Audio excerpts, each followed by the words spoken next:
Hello, friends. It's Shanika and Courtney from Get Checkered. Get Checkered is part of the Alberta Podcast Network, locally grown and community supported. We were chit-chatting beforehand. Then I was like, no, we need to make sure the tea is like out for everyone. How are you? What's going on? And we also like everyone, Courtney's done school. So finally done, which we're and so the Leafs are playing tonight, so I have to in the playoffs, so I have to support hometown. So how have you been? Honestly, I am so busy with work. As much as I'm like, oh my gosh, I'm so excited for you to be done school so you can like start working and like making lots of money. I'm also like, oh my gosh, it's a lie. Like working is not Your life fun. sucks. I'm having a hard time balancing my schedule right now. So, yeah, I'm sitting on the jury for we have you probably do you know Okotoks? It's like a small town. Yeah. It's like outside of Alberta. Anyways, I programmed for them for a few years and now I'm on their jury for one of their like the documentary category or something. But yeah, that also means I need to watch all these movies and I'm like, oh, when is this happening? I don't know. Where do I find the time? Yeah, where am I gonna do this? So yeah, that's one piece of the ginormous puzzle. And then I think I've talked about work a few times, but I work at I used to run a startup, left that, and then now work in like the tech space here in Calgary, but I advise startups and we're trying to build an incubator. So it's like taking a lot of time. I'm going to be going out to Montreal, Courtney, for Startup Fest. If there's anyone else here that is a founder, please let me know. That's in Calgary or Alberta because yeah, heading to Startup Fest, trying to coordinate the entire Calgary delegation. So it's a bit of a mess. But yeah, there's a lot of moving pieces. But you mentioned that you were supposed to be traveling, but that your passport hasn't come. Yeah.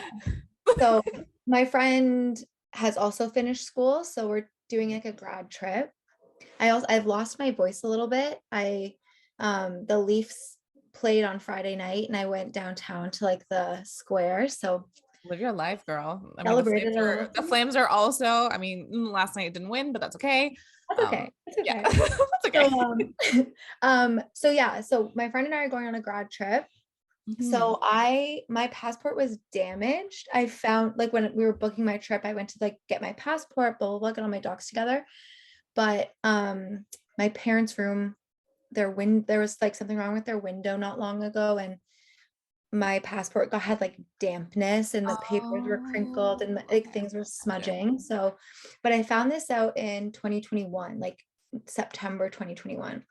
And I tried to report it as like damaged. It had to be renewed this year anyway. So I tried to do all of that, at least get it reported as like lost, stolen, or damaged kind of thing in 2021. And they wouldn't let me because travel wasn't essential. Oh, right. Okay. So I went in like end of January, early February. I had to get all my documents together to renew it, get that like lost, stolen, whatever, get my pictures done. And I went to renew it in person because I've never had to report something as like lost, damaged, or stolen in terms of government papers. So I was like, I'm going to go in person. If there's any questions or if I miss something, I can do it right then and there rather than mailing it in and having to wait. Exactly. Right.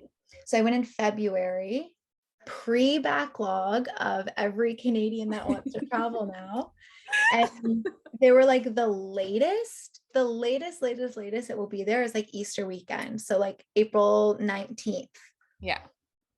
So that week comes, I'm like, okay, it's a long weekend, kind of the Friday and the Monday on both ends, and the government doesn't work long weekends ever. So I gave them the benefit of the doubt to like wait until the end of that week. So I went to the passport office last Friday with my like receipt, my file number to go check in. And I got there at 7:30 in the morning and it opens at 8:30. And I was like 15th in line already. And it was so freezing cold because there's a phone number to call or an email. Like you can submit a request for an update. Obviously, the phone lines were so busy. It's one of those things where it's like all the lines are taken. Try again later, and it just hangs up on you. So I'm like, whatever, I'll go wait in line. At 8:30, this guy's walking down the pathway of like everyone to like, what are you here for? Do you have the right documents? Like there's no point in waiting in line if we can't help you today. I'm like, hi. So I'm being so nice. I'm like, these people had to deal with, I'm sure people have been so rude to Yeah, these like exactly. poor government employees. I'm like, hi, how are you? Just wanted to check in on the status. And he goes, ooh, I hate to break it to you. You can only check that through like a phone call. And I was like, oh. So I waited in line for an hour and it was freezing. So I'm calling. Like if you hear this one man's voice, you know that it's giving you like, if you're traveling within 25 days, Yeah, not I'm great. calling. I'm like, hang up, call, hang up, call, hang up, call. I finally get through. They're like, there's 199 people in front of you. And I'm like, great. So I'm on hold for like an hour and a half. Long story short, the first girl I talked to was so rude. I cried all weekend. Oh my gosh, Courtney. Yeah. Well, because I had to book my flights in order to get your passport expedited now. You have to have travel day, like proof of travel. Okay, good to know. Yeah, so we booked our flights in case I like was able to go in that day. I could be like, look, here's my flight, here's everything. So whatever, the girl last week was so mean, and it was a Friday, so you know that my file got sent over to an office that can expedite it, because not all Service Canadas can print them on site. And she was so mean, and I was like, okay, at least it got sent over. But then it was a Friday and you're like, nothing's getting done for the next 2 days. Yeah, exactly. So I called back on Monday just to be like, this girl was so rude and I just have a couple questions. So hopefully, like, I need to get a call this week because I leave on Sunday, a week to today. So if I don't have it by Friday, they were like, oh, you can offer to pay the weekend fee, which is $335. No, that's like absolutely not. Yeah, my ticket to Spain was $370. Oh my gosh, I love that you're going to Spain. I know we're going to Spain. So we get in on the 16th because Yeah. our flight's at night. And we leave on like the Thursday, Friday to go to Seville. But we fly into Barcelona and I'm like, I can stay an extra couple days and maybe hit the race.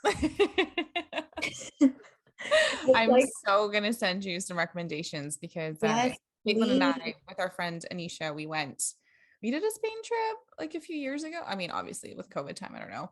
But Yeah. there's like one specific restaurant that we went back to quite a bit. So I can't remember the name right now, but I will send it to you in a Yes, group chat later. fine. Yes. It was in Barcelona. I remember that, but it was so good. Yes. Yeah, we're going to Barcelona, Seville, and Mallorca. Oh, Mallorca's gonna be And beautiful. I know. Then we're going to the Amalfi Coast for like 9 days. Everyone is traveling. Like Caitlin's in Portugal right now, and I'm like, oh my God. The only place I'm going to in terms of a trip is I'm going to California. My brother's leaving for grad school, so we're gonna go move him in there. And then I'm going to Palm Springs after, but that's like not fun. Like that's not like Europe. You know, like the Europe summer is such a vibe right now, but you'll get Yeah. there. Once you mean, finish this like crazy busy time. I mean, hopefully. Hey, Actually, that's like the perfect segue into our first ad break because I'm actually speaking at this event. So, this episode of Get Checkered is brought to you by Inventors, your front row seat to what's next. Register now for Inventors 2022, where you can learn, share, and be inspired by startups, entrepreneurs, investors, and global thought leaders who are redefining the future. Inventure runs June 1st to 3rd in Calgary and online, featuring more than 150 sessions, over 250 speakers, international keynotes, expert panels, startup pitch events, networking opportunities, and more. You can reserve your pass at inventures.com. That's INVENTURES Canada.com. And I'm actually speaking at a panel at Inventures this year. So I didn't realize it was a big deal.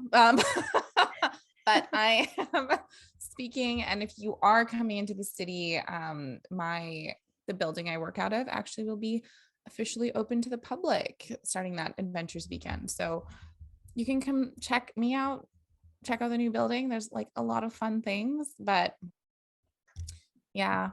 that's so exciting. You're such Thanks. a girl boss. At this major event. I just like like do stuff, you know, and then I They just forget. run the world. It's fine.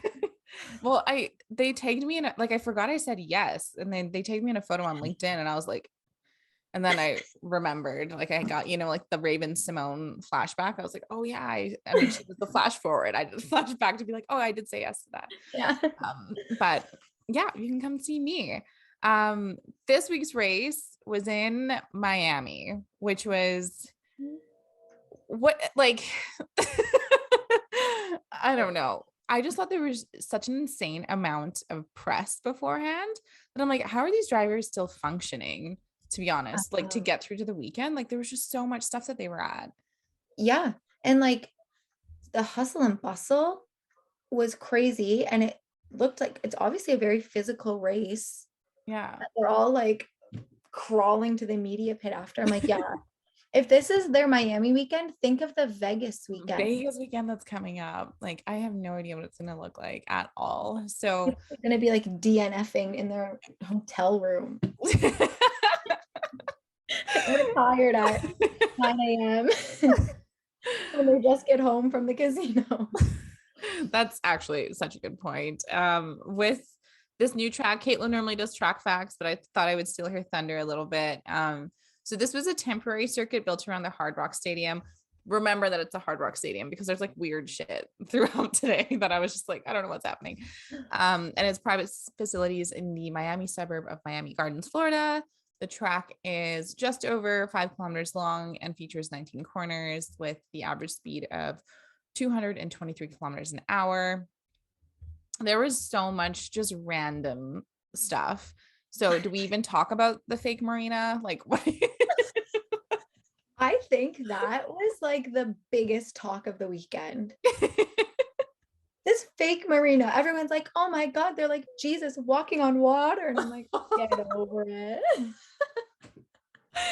It was so strange because Miami, I'm like, it's expensive to host a Formula One race. We know this. They have money. They could have like gotten a swimming pool. Like you could go to Costco. They're like $300. Like you could have figured something else out than just having like, I just have not been, I'm confused. Okay. I was just very confused with this fake marina situation. I'm also like, if it's a temporary track, like why not wait until the real track is built? Mm-hmm. Or like host this race. Yeah. And maybe give the people who were at Spa last year that got rained out a freaking race. That's actually a good point. Their tickets. Like I know Miami's actually complete and we don't have a fake marina. And go to Spa. I'm pretty sure it was Spa, right? That got rained out. That rained out. Yeah, because it was Georgia's first points. And everyone was like, oh, this is so great. And even though we were miserable, it was also like, okay, fine, he got his first point. So we need to be happy for him. Yeah. So I don't know. Freaking fake marina. All the videos on like Twitter where reporters are like backstroking on the ground. It was oh my God, so chaotic. And all I could think about was in Monaco, obviously that iconic video of Danny Ricciardo when he wins and does like the swan dive into it. Like you can't get that fun out of any of this. They're also, I don't know if you saw the overhead shots, but there was the 2 pools at the Hard Rock Stadium or whatever, which looked like kiddie pools because everyone had their feet in it, but they weren't physically in it. And there were mermaids. There were mermaids. Little tails like floating. I know. Very strange, very dramatic, very Monaco wannabe. And I'm like, you can't compare. You can't. No. And it feels like a total fever dream to some degree. Cause I'm like, how did like all of this is so weird. Like, I don't know what's happening. It's very Florida. Like it gives Florida. So I'm like, you know what? And I feel like that's why people weren't in the pool is because like their makeup would just come off. They're like, oh, I'll dip my toes. I'll dip my feet in. I'm like, my spray tan's gonna wash away if I jump in. There also was a ton of expensive fan experiences. So the whole idea was like the Miami Grand Prix was going to have all this stuff because it was for the fans, right? They want to bring all these American fans to Miami to watch the race. And there's this great restaurant in New York. I don't know if it's great, actually. TikTok told me it was great, so I'm going to say yes, it's great. It's called Carbone. It's like a pasta Italian place. You could eat and have a sit down dinner for $3,000. Like that was like one of the many fan experiences I saw, and all of them were so expensive. I'm like, how is this for the fans if the fans have to like pay a month's worth of rent to just eat food? Not sure.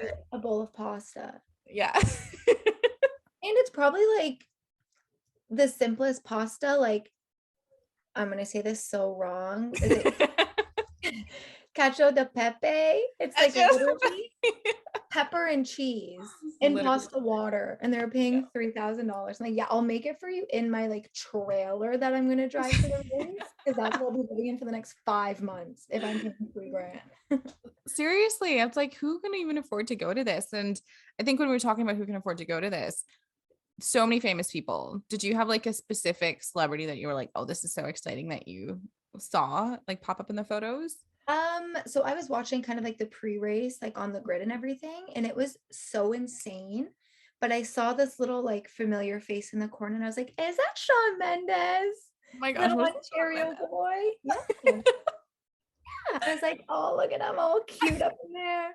And then I saw a video of him and like Lewis like hugging, and I was like, "Wow, represent." But so many like the Williams sisters, the Beckhams. Yeah. I'm forgetting a big one. Former First Lady Michelle Obama. Yes. Okay. Yes. When I saw her in the Mercedes photos, I was like, is this real? Like, please give whatever luck you have to these folks, because yeah, give it to Lewis because he's been having a hard time. I know, which didn't like this race was, I feel like, a little bit better, but it just maybe didn't go the way that he wanted. Yeah. We're gonna like dive into some of the hard stuff because we talk about issues about all the places that these folks race, and Florida is chaotic. It's actually extremely chaotic because of the Governor DeSantis. And I wanted to like, I don't know, I was trying to figure out like, do we talk about everything that's going on in the States? And then I was like, maybe let's just focus on Florida, because Florida in itself is like a story. So obviously, you know, Roe v. Wade has been in the news and the headlines like mad, here in Canada as well as the United States. You know, the TLDR on that is the Supreme Court. Something leaked that basically said they were going to overturn something that's been there for 50 years that gives women the right to do what they want with their bodies. And in Canada, actually, our government said that anyone, our prime minister said that anyone that is in the US and needs to get an abortion can actually come to Canada. Like, we'll facilitate that and figure out how to make it happen. I don't know what he means by that, but just to speak it like that, this is not just an American issue, it's a Canadian one as well. Like, we're all keeping eyes out. And also in Canada, we, as much as it's a choice that we can still make, we actually don't have a lot of access depending where you are in the country. Like, in some places there's zero ways to do it. So speaking about Ron DeSantis, though, before in April, he actually signed one of the first restrictive bans surrounding abortion. It was a 15-week abortion ban. So anything past 15 weeks, like, you wouldn't be able to go through the medical procedure that you need. So he signed that into law in April, and it's been kind of something that's just been happening with a lot of these conservative states. As soon as one of them does it, they're all like, okay, I'm going to try it too and see what happens. And if that wasn't so awful, he also, in, I think it was like 2021 actually, that he did this. He barred transgender females from playing on public school teams intended for student athletes that were born as girls. So again, just a really shitty piece of legislation. What I think is interesting though, Courtney, when I was looking this up, there was a senator in Utah who was like asked to sign something similar, and he, which I, you know, giving credit to a Republican here, he actually read all the stats on the impact of transgender kids and stuff like that. And he said, look, I can't sign this because we're going to be targeting like these children who have, you know, higher risk of suicide and all these other things. And they make such a small part of the population. Like, it just doesn't make sense. So it's nice to see there's some like semblance of normalcy out there, but not for Ron DeSantis. And he also doesn't believe in climate change. Cherry on top. What an idiot. Oh my God. It's so funny because he talks about how he's gonna like help save the ocean and stuff, and then he doesn't believe in climate change. But Great. Like some people, it like blows my mind. I'm like, yeah, how do you function on a day-to-day basis? And how do you sleep at night? Like, 100%. especially in terms of like women's rights, like you have Yeah, a wife, if yeah. you have like daughters, like where is the thought process? Where is like the thought, the care, the sympathy? Absolutely nothing. There's nothing, Yeah. like dead behind the eyes is what I say. No, I completely agree. There's absolutely like no empathy for another human being whatsoever, or even just the understanding that like women should not be in any way, or anyone, even Yeah. trans kids, they should not be second class citizens in any way. They should have the right to live the life that they want. And we have actually, our audience is 33% American. So for all the women out there, I'm curious, like, send us a few tweets or send us DMs. I feel like we get more of those than we get anything else. Let us know your thoughts, because I think there's a lot of stuff happening. And of the drivers, of course, Sebastian Vettel, he was wearing his the shirt all weekend talking about the Miami underwater, which he's very, very passionate about tackling climate change. And then Lewis Hamilton also said something about how just egregious it is that women are about to, lose very fundamental rights. So the drivers that we typically know speak up. But I hope the other ones do too, because it's like, it's a very scary spot to be in right now. I know. And think of like how much money even is now going into the US in terms of Formula One. Like there needs to be 100%. now there's going to be 3 races as of next year.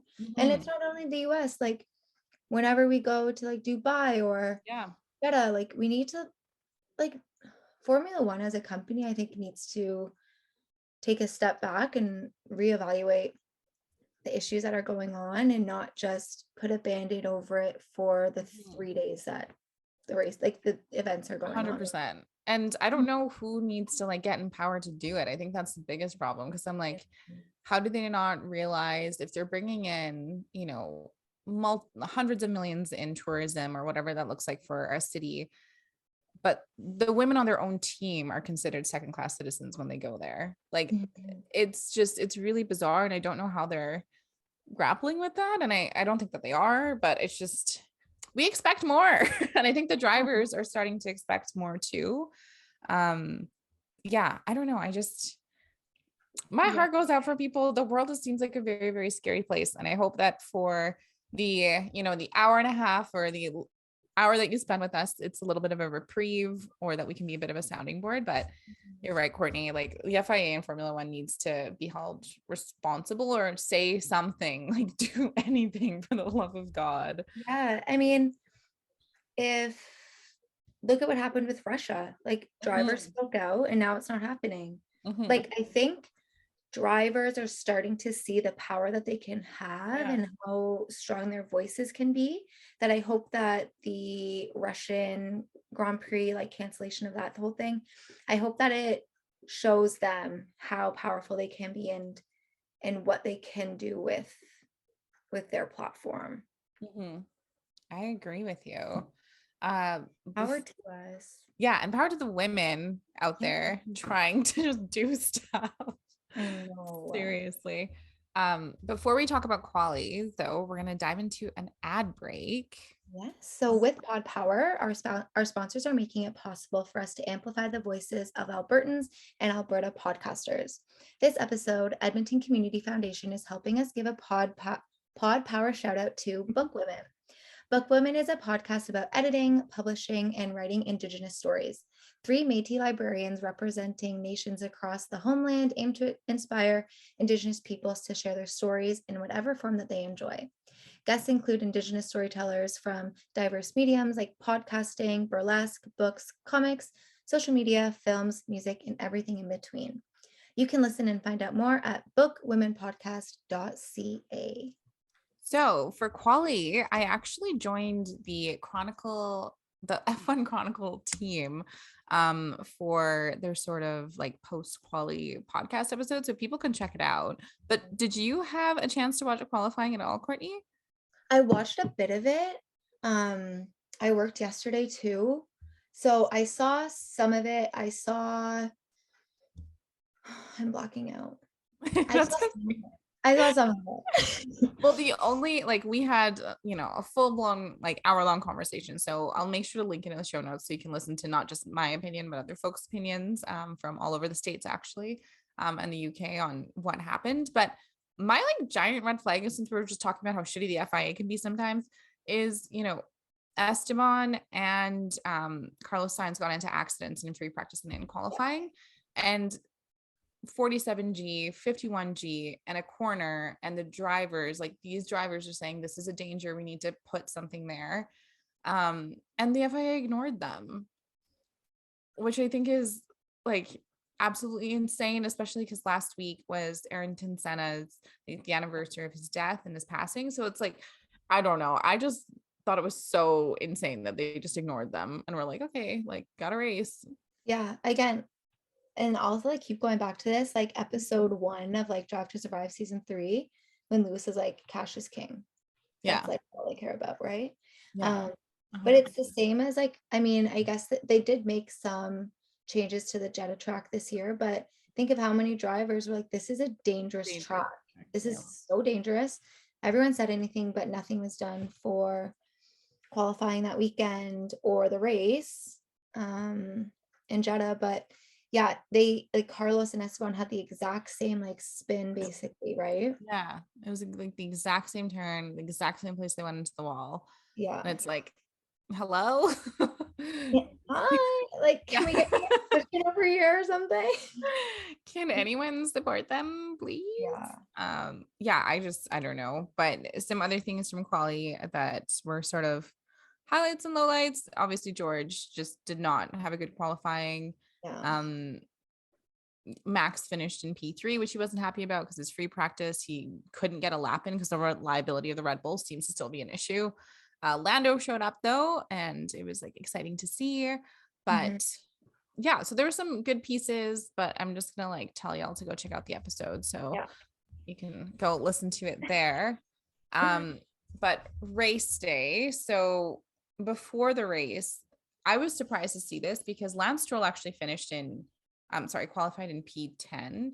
I think Sebastian was like P12 or 13, so like not too far behind with all their car issues that they've been having. And I saw that like both the Aston Martins were in the pits just like chilling, and I was like, what's going on?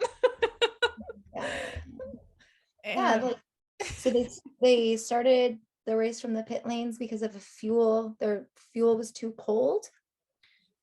Right. And again, like technicalities with this car. So apparently, you have to meet regulation for everything, obviously. And with the fuel being too cold or colder, it actually helps your car go faster. So they had to wait until it came up to temperature, which meant that there was 2 cars just missing from the grid. Yeah. Yeah, it wouldn't get to temperature by the time they had to like get the cars to the grid, right? So they were like, we'll start from the pit lane, which is like so interesting because this is probably one of their best qualifyings all year. Yeah. And like, who's gonna make that decision? Especially after the drama I feel like we've heard about Lawrence Stroll like reaming out the crew for not performing. And then you're gonna take this like penalty. Yeah. Okay, we need to talk about this because I've been trying to figure out Lawrence Stroll is a businessman. The Formula One team, people do not make money off of Formula One teams, by the way, folks. It's just like a black pit of just sucking money because it's just so expensive. Yeah.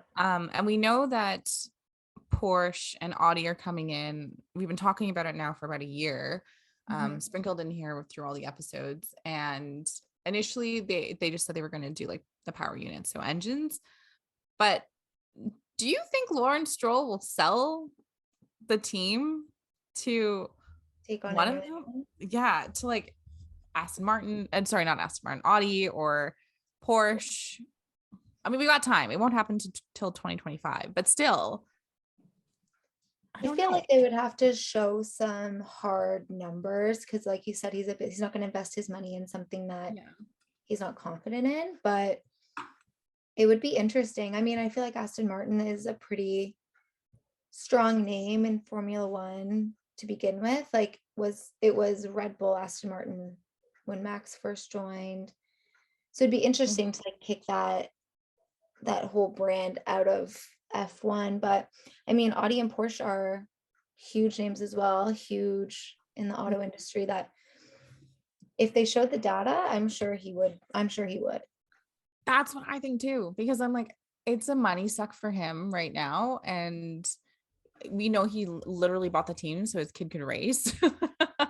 So if it continues to go like this, if until 2025 Aston Martin is like at the back of the grid, I could see him also just selling, or at a minimum swapping the power units to something else, because we know that the Mercedes one hasn't been great. But I don't know, I just think it's like you said, it's just unfortunate because this was such a stronger weekend for them than we've seen, and just can't seem to catch a break. Honestly, I feel so bad for Sebastian Vettel though. Like Lance Stroll, I'm like, whatever. But he'll be fine. Yeah, you're fine. But like Seb, he does so much outside of racing, and he has such a good attitude, blah blah blah. Then he gets stuck with this billionaire jerk who honestly only cares about his son. Like he just wants his son to have the best car. When, I mean, don't get me wrong, you have to have talent to get in. Like Lance knows how to drive, but you're also dealing with Sebastian Vettel. Like in terms champion. Like in terms of finances too, like when you get higher, like the higher you are on the constructors, the more funding you get.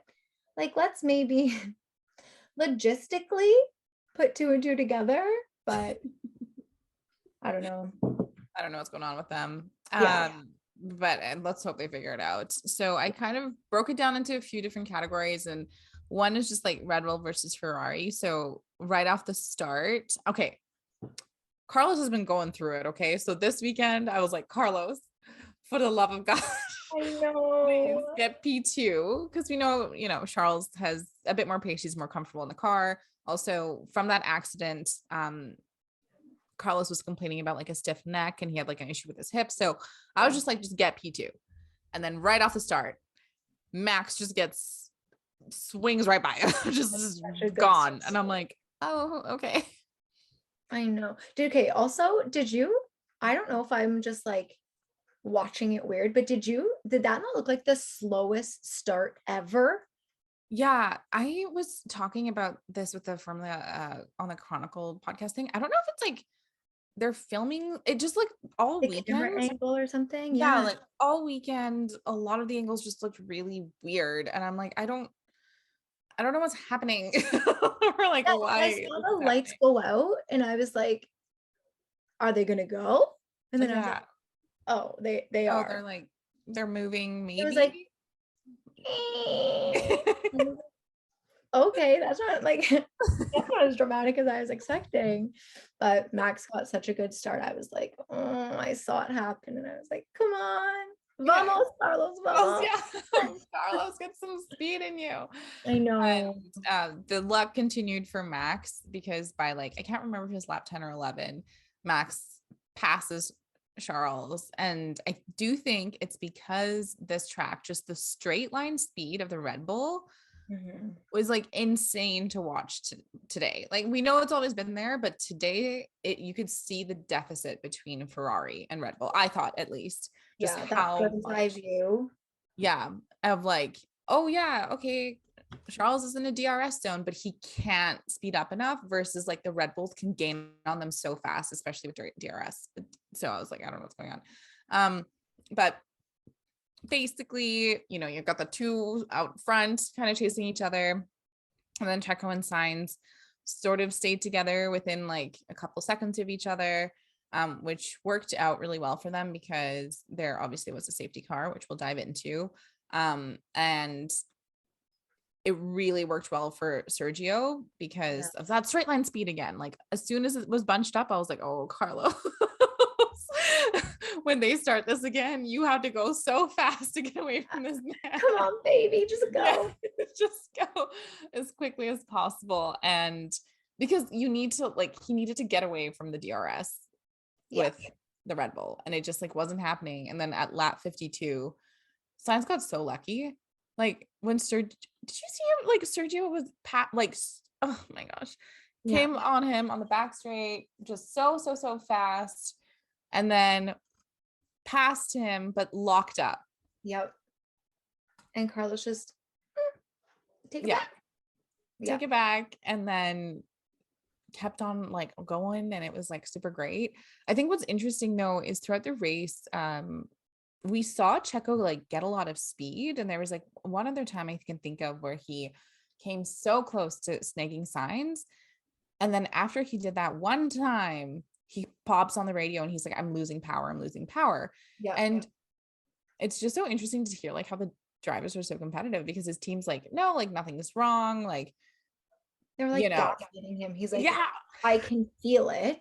Like, like exactly. Like I can feel it. No, like don't tell me. He tell me. He goes, look at my lap times. And the commentators are like, yeah, they should really look at his lap times. Like they are falling back, and they're like, you're fine, just keep going.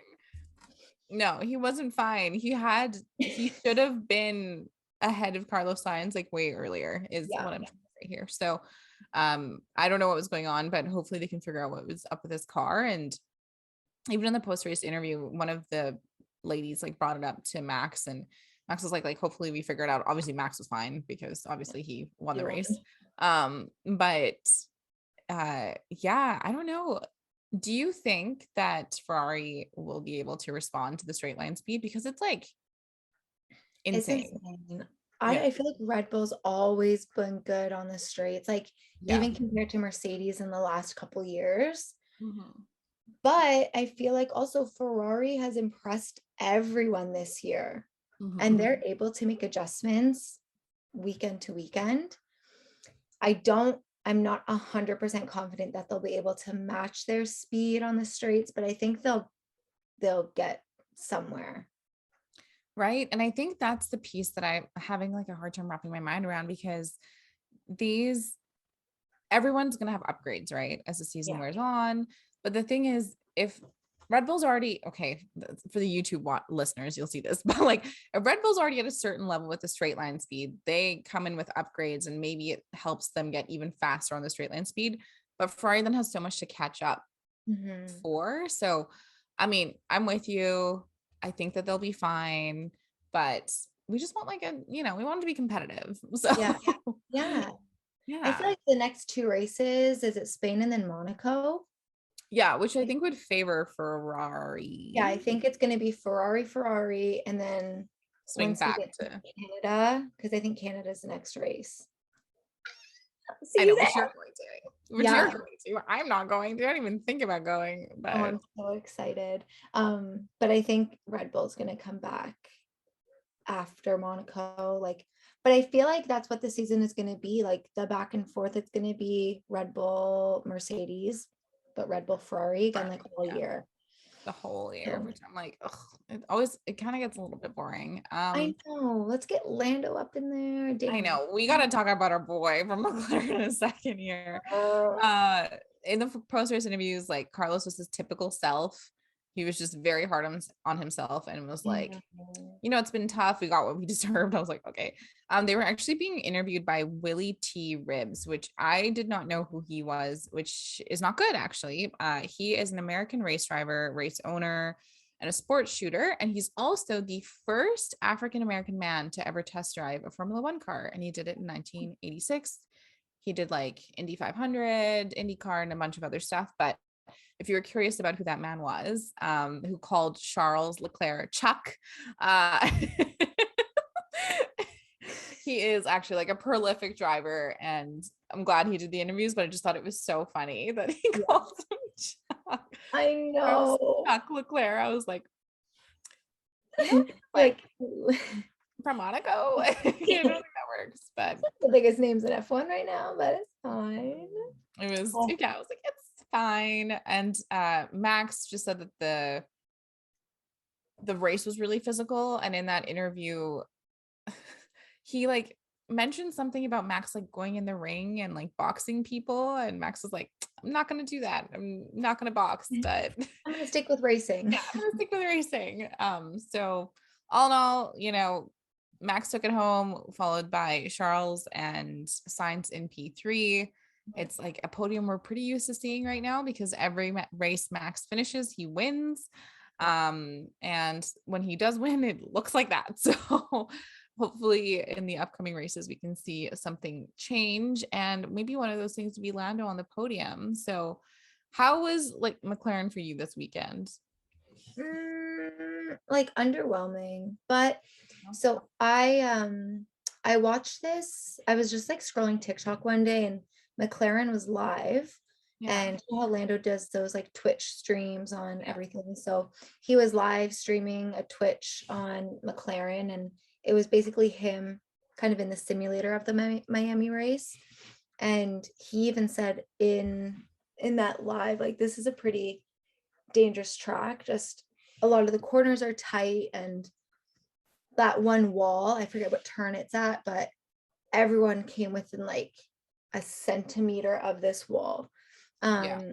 And so in that kind of live stream, he was like, this isn't going to be a track that we're going to go off of. Like, this isn't going to be great for us. So I Okay. kind of went into this weekend not expecting, like, not with my high expectations of, oh, maybe this will be a good one for them. So I kind of went in, and I'm happy Lando made it into like Q3. Yeah. You actually did really well in qualifying, I thought. Like, Yeah. yeah. So and Daniel did pretty well for the most part in qualifying, but I don't know, I feel like come the race, it wasn't the greatest. So Danny Rick made his way like through the field by lap 15. He came like P11. So he was close with his teammates, but I think and not even McLaren, a lot of people struggled in the pits today. Yeah. Um, and And kind of then, a lot yeah, of people's races, including Lando, unfortunately. he Um, ended up in that like depressing DRS train. Like McLaren, from what I saw when he came into the pits, they had a hard time getting one of his tires, like either like fully on or off or whatever. yeah. And the commentators were saying that because the heat is like so intense, and the wheels are going and under a lot of stress, like the actual nuts can be like quite hot or like can be molded in certain ways. So And stuff. yeah, so he ended up coming to the pits. He was doing so well and then ended up in a DRS train, which we know is what screwed up Hamilton not too long ago too. Yeah. So Poor guy. I know, and you heard them kind of on the radio saying that the Aston Martins were screwing up the race. Like, oh, like Aston Martin and Haas, they were just kind of not doing the best in terms of like for McLaren, but um, then poor Lando lap 41 gets like clipped with Gasly basically. yeah. In like the post-race interview, you could see Lando was upset, but Yeah. and Pierre, I think they're just frustrated, they're annoyed, but ultimately they didn't blame one another. Like I think Lando said, I think he was just looking in his right mirror. Pierre was like he could have got over a bit more, but ultimately it wasn't like how the last race you saw Daniel Ricciardo admit that he clipped Carlos, like rear-ended him and went to the Ferrari garage and apologized. This was very much just like, we're racing, it happened, it sucks, we're annoyed, but what could you do, right? Yeah, and I think that's just was very mature of both of them. And actually Gasly in the post race also said that a lot of their issues kind of came from what happened before, which was Alonso, I feel like was very feisty today. Yeah. It seemed like every incident somehow Alonso was somehow involved, or like every time I looked up at the screen, they'd be like investigating whatever, and it was always Alonso. But Alonso and Pierre like got into a little kerfuffle, and there was damage to Pierre's car, and we could see him because he was slowing down a lot. And then when he was slowing down, he went wide for a couple turns, and he bopped on the radio and was like, I can't really turn right. And then, he tried to get back on track and then clipped Lando. But it was scary to look at because we know that those cars are made to break. Like they're supposed to take the impact so you don't take the impact. But that tire like popped off. Oh my God, yeah. And he spun like 40 times. I was like, poor guy. Okay. And he was fine. He got out, walked back, but I was still like, I know. Like, could you imagine spinning that many, like going through that impact and just being like, walk away, walk down the track, like jump through the gate? I would be like, help me.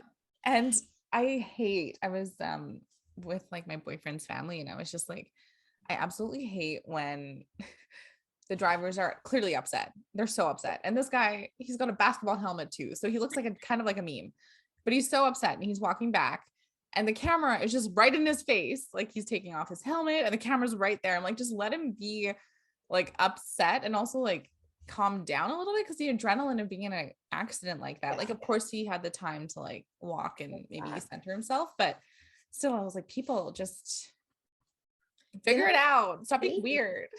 I know, they're like right in your face. And even remember Sochi last year, like the Russian race, poor kid, like it clearly had been crying. And they're like, how do you feel? And you're like, leave him alone. Leave him alone. Yeah. Oh my gosh. Another team that kind of had a weird weekend was Mercedes. So I just don't know what was going on with them in free practice. Flying. George actually got like a P1 in one of the free practices. I think Lewis got like a P3. So something worked. And I remember being like, this is it. They finally figured out the car. They're back. This is amazing. We'll have 3 competing teams like at the front of the grid. Like this is going to be great. No. Qualifying came around and I don't know if they changed the configuration again or what. And George finished like P12, like didn't make it to Q3.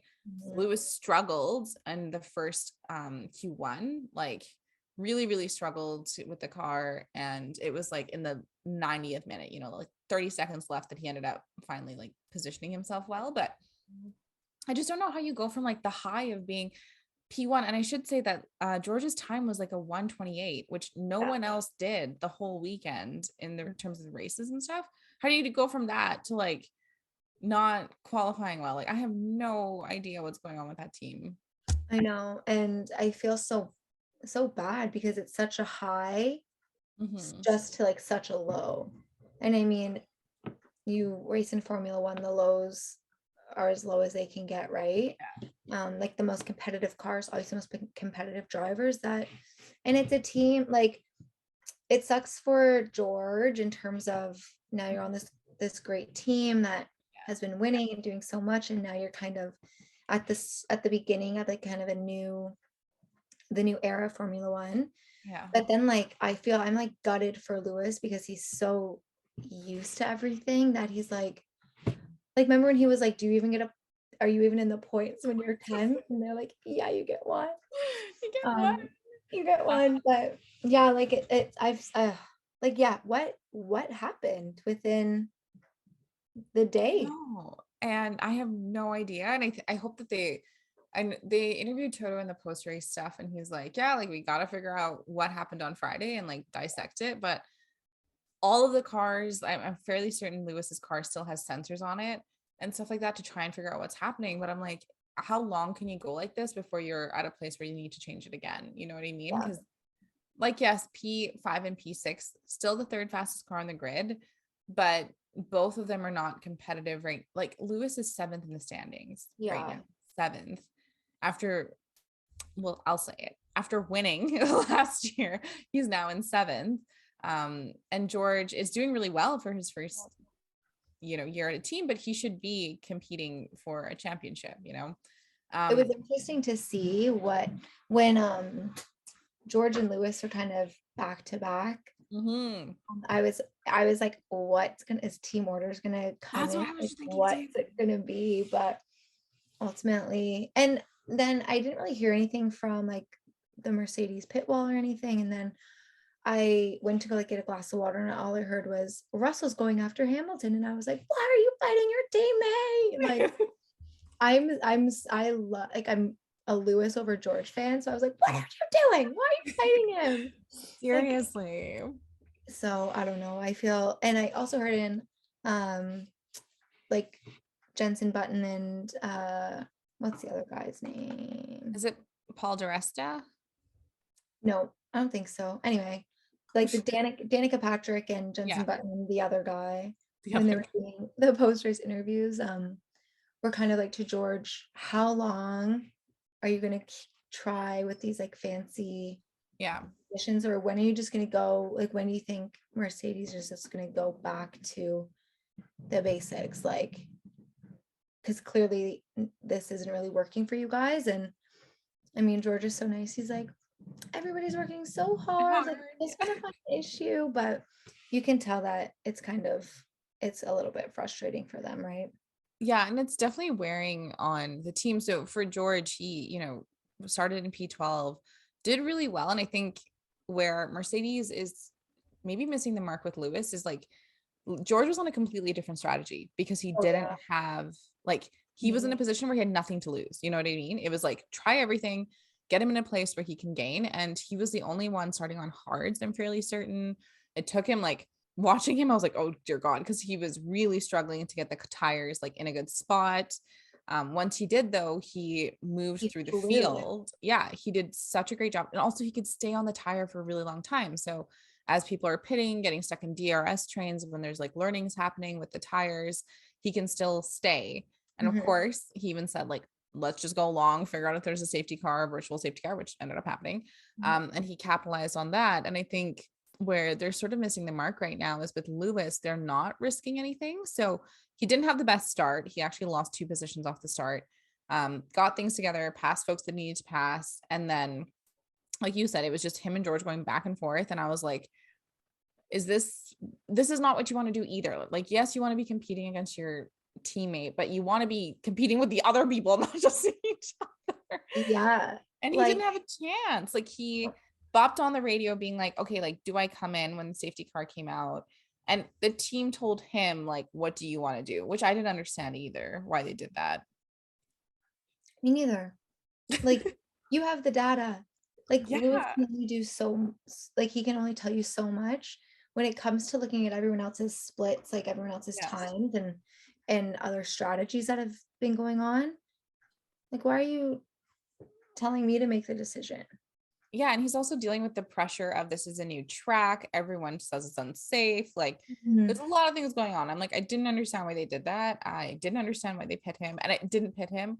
And I think as fans of the sport and fans of Lewis, we just all have collective post-traumatic stress disorder tied to when they didn't pit him last time, and we all were like, what's going on? But in this case, like him not pitting, um, basically George gained through that by going long, and then Lewis lost because he lost position. And he even Yeah, said, like, I might lose position, and you don't know in Formula One, but it just was like difficult to see. And he's just not happy.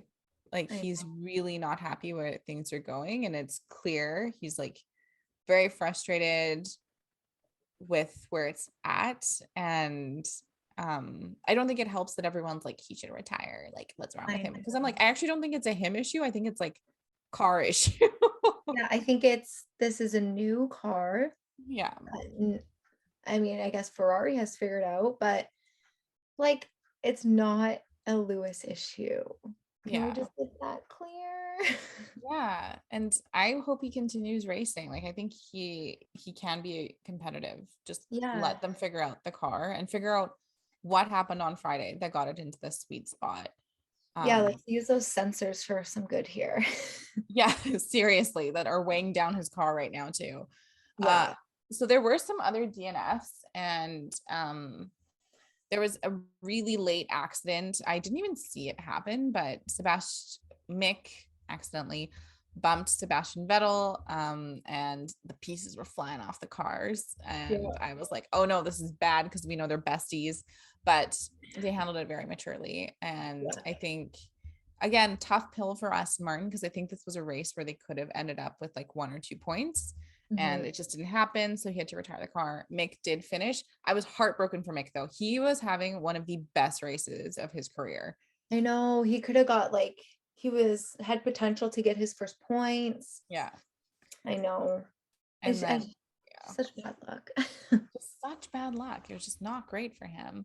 Guan Yu Zhou didn't even get a chance to race really. So really early on, like lap 8 or 9, there was like a technical or mechanical issue. So they were like, we need to call you in. And he was so heartbroken on the radio being like, are you serious? And he posted on Twitter just like a sad face emoji. I was like, I'm sorry. Like that sucks, but they just couldn't do anything. And I wanted to ask you because I didn't see this, but when I checked up like what the final ranking was, so KMag also didn't finish, but I'm not sure what happened. Like me neither. And I was on like the F1 app, like trying to go through kind of the rundown, and I was like, I don't understand what happened here. Like I don't get it.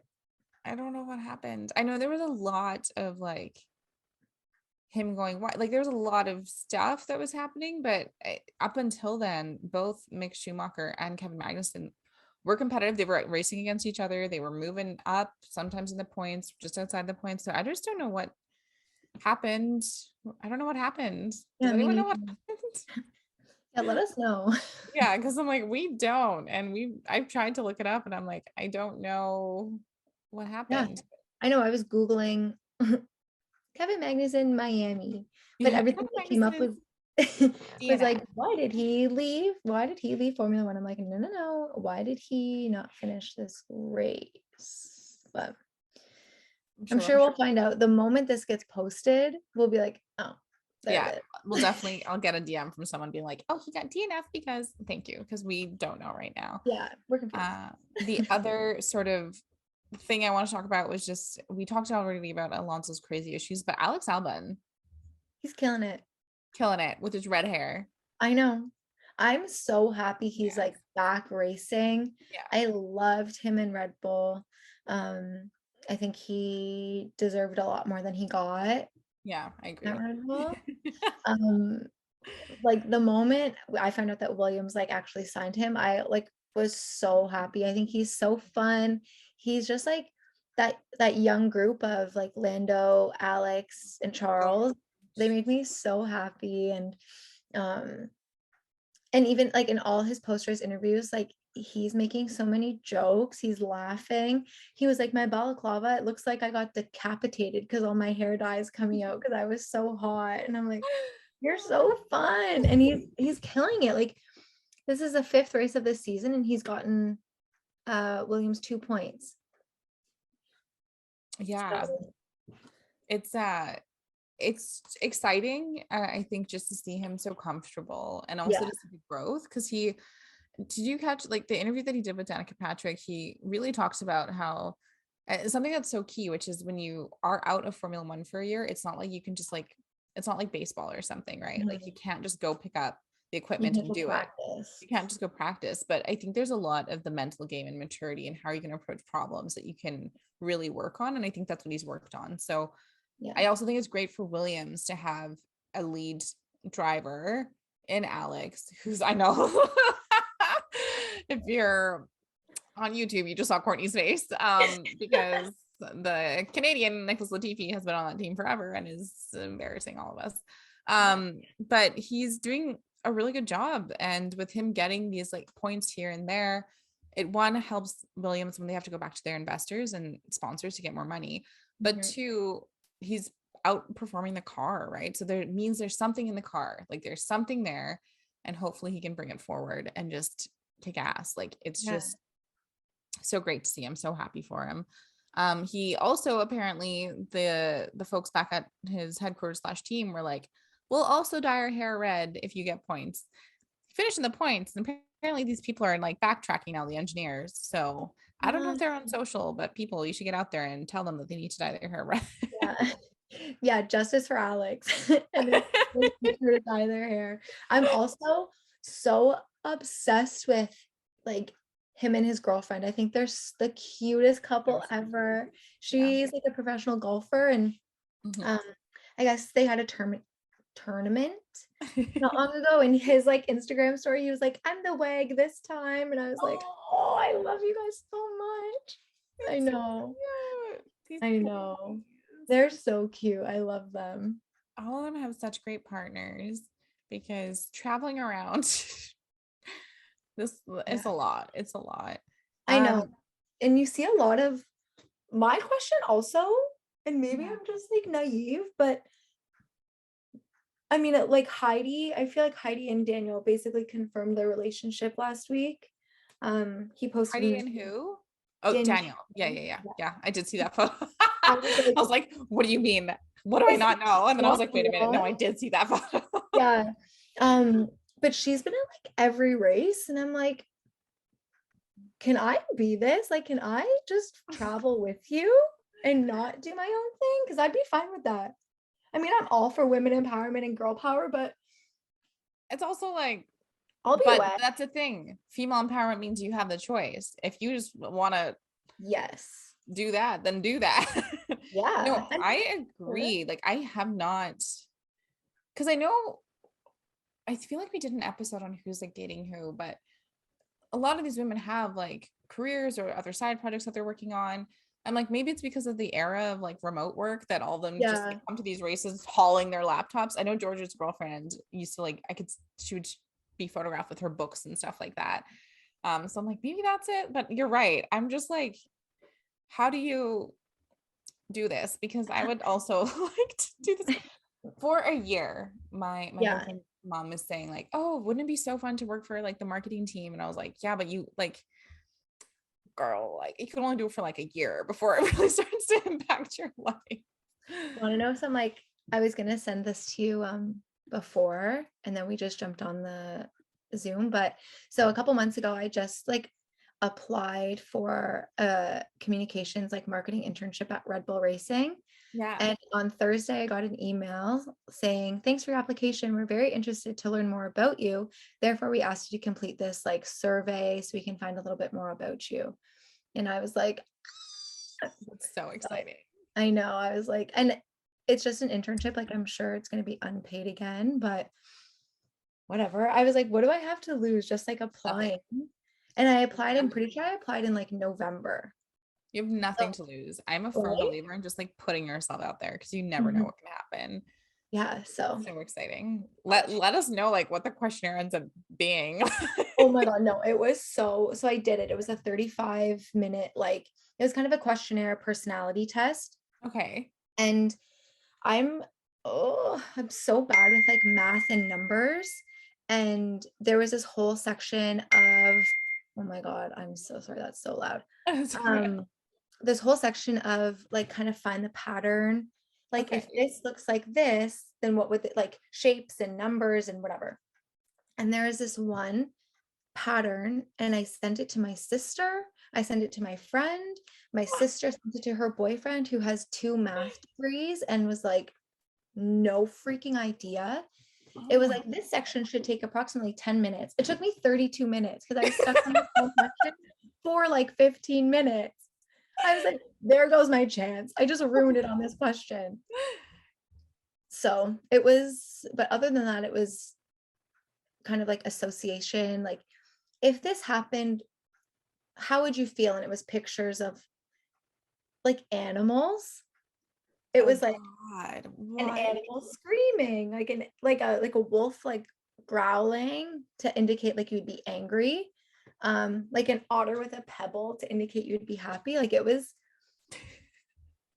kind of weird, but we'll see. That's so exciting though. I got like a 19-page report on my personality and my strengths and weaknesses though, but some of it's aggressive. It's like, you're great at this, and it's like what you need to stop doing. And I'm like, oh, okay, very direct, I guess. So we'll see. Oh my God. Yeah, I think that's so great. I don't know. Gotta put yourself out there. Never know what can happen. Exactly. We like now have a podcast with I don't know if I told you our stats recently, but we've somehow crossed, we have over 600 plus, I think maybe 700 now, people a month listening to us every single month. That's so exciting. I know. Folks, recommend your friends listen to us too, because we would love to get to a space where we can get more brand deals. Yeah. I love that. Love that. Yeah. Anyways, we closed the race here in Miami with Max in P1, Charles in P2, Carlos in P3, Sergio Perez in P4, George in P5, followed by Lewis in P6, Valtteri in P7, who was doing really great until that one lockup, Esteban Ocon in P8, Fernando Alonso in P9. Even though he got a 5-second penalty, the timing worked out for him. He just moved one spot, which was fine. Alex Allen in P10, then Lance Stroll, Yuki Tsunoda, Daniel Ricciardo, Nicholas Latifi P14, and then P15 Mick Schumacher, with the 4 DNFs being Kevin Magnussen, Sebastian Vettel, Pierre Gasly, Lando Norris, and Guan Yu Zhou. Yeah. We're heading to Spain next. Do you have any predictions? All I want is for Carlos to have a good weekend.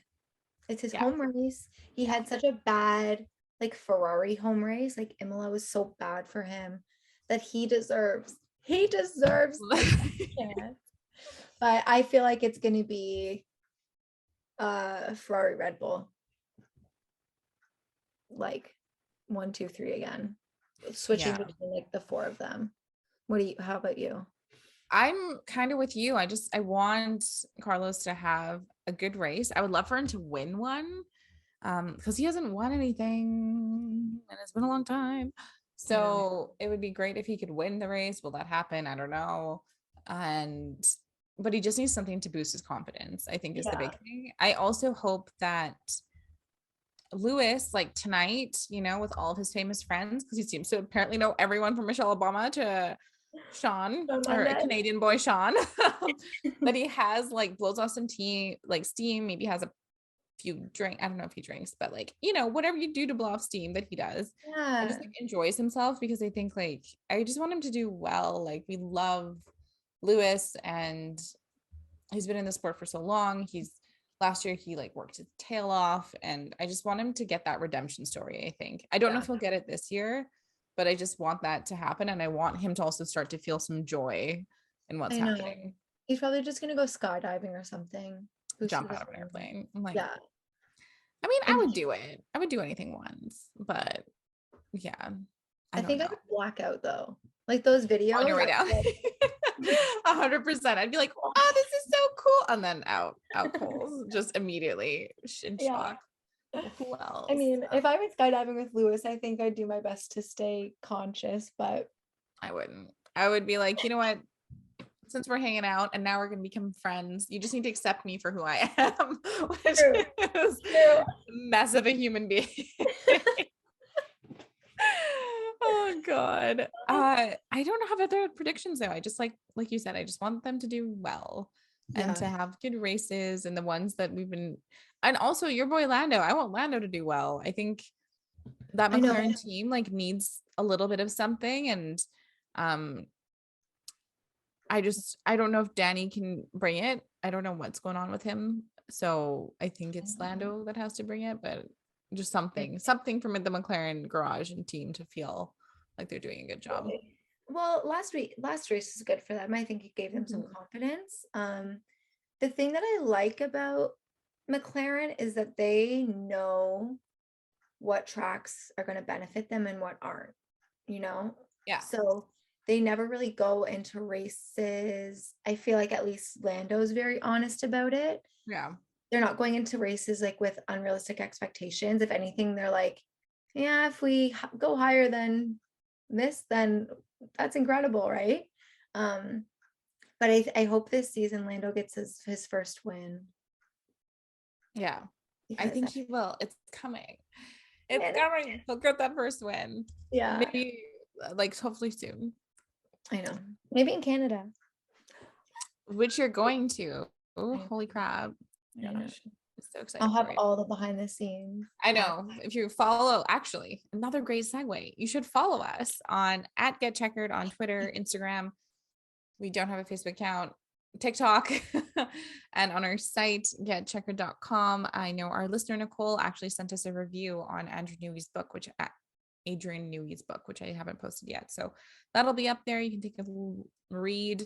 But by following us, we can hopefully like do more podcast episodes and get paid so we can pay people like Courtney for being on. But also you can follow her adventures when she's off in Montreal. Like that's another reason to follow. It's going to be so fun. I'm also hoping, so I'm supposed to leave Barcelona that like Thursday, Friday. And I'm like, media day is Thursday. Maybe I'll walk the streets, do a little, Carlos, is that you? Do my best. I mean, like we just said, putting yourself out there, maybe I'll just shoot an email to someone. It's like that TikTok sound where it's like, what would you do? Why don't you just call Taylor up? Yeah. My mom's gonna be like, just DM him. Just DM him. Yeah. I'm sure it's that easy. Hi, Carlos. I'm gonna be in Barcelona. You want to hang? You want to just chat for a second? Yeah. Got some questions. I have a couple questions. My face would be as red as a Ferrari car if I spoke with him. I'm like, no, you would be so fine, and you would have great questions. Don't even say that. Thanks. Okay, let's take a moment. I hope I get my passport, and I hope I meet Carlos Sainz. Thank you. Yeah. And I hope when she meets Carlos Sainz that she can do a quick little like Instagram Q&A or something. Yeah, I'll be like, I am here with Oh my God, that would be insane. Oh my God. Okay. Well, friends, thank you so much for listening. Do all the things that we said, and also review us on all of the podcasting sites, Apple Podcasts, Spotify, whatever helps folks find us. And we'll be back next week. There won't be a race, so we'll talk about the headlines or something else. But that's it. Stay checkered, and we hope you have a great week. Bye. Bye, everyone.